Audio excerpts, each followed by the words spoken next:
কলমের সাহায্যে আলোর প্রতিসরণ পরীক্ষা।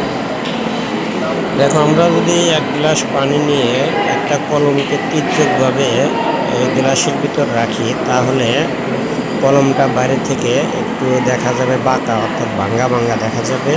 এবং উপর থেকে যদি দেখি তাহলে মনে হবে এই স্বাভাবিকভাবে কলমের গোড়াটা যেখানে ছিল মনে হচ্ছে যে একটু উঁচাতে উঠে এসেছে, এইরকম মনে হবে। এরকম হওয়ার কারণটা হচ্ছে আলোর প্রতিসরণ, অর্থাৎ আলো যখন হালকা থেকে ঘন মাধ্যমে যায় তখন এই ধরনের ঘটনা ঘটে।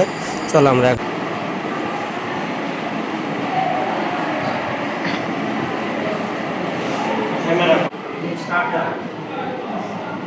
এখন আমরা যাবো গ্লাসের ভিতর কি দেখা যাচ্ছে, একটা কলম রাখছি। আমরা কলমটা কিভাবে রাখছি দেখো, পাকা করে রাখলে আমি যদি নিচ থেকে তাকাই তাহলে মনে হয় যে কলমের এই গোড়াটা অনেক দূরে, এটা মনে হয়। যখন আমরা এইভাবে তাকাবো দেখা যায় যে গোড়াটা অনেক উপরে উঠে এসে।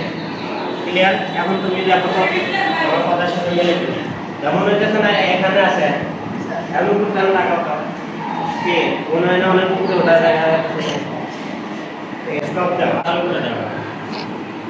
তুমি মূলত পর্যবেক্ষণ করবে কি, এখানে দেখো এখানে স্ক্রিন কাটো, নিচে টাকা দেওয়া যায় যে কলমের গোড়াটা অনেক দূরে মনে হচ্ছে না, কিন্তু তুমি যখন এটা উপর থেকে তাকাবে তোমাদের বইয়ে কিন্তু ওটা লেখা আছে। দেখো উপর থেকে তাকালে দেখো এই যে দেখো যে কলমের গোড়া মনে হচ্ছে অনেক উপরে আছে, এইখানে দেখো মনে হচ্ছে এই জায়গায় আছে, সাইডটা টাকা আছে না, কিন্তু এখানে আমরা দেখতে পাচ্ছি যে অনেক উপরে চলে আসে।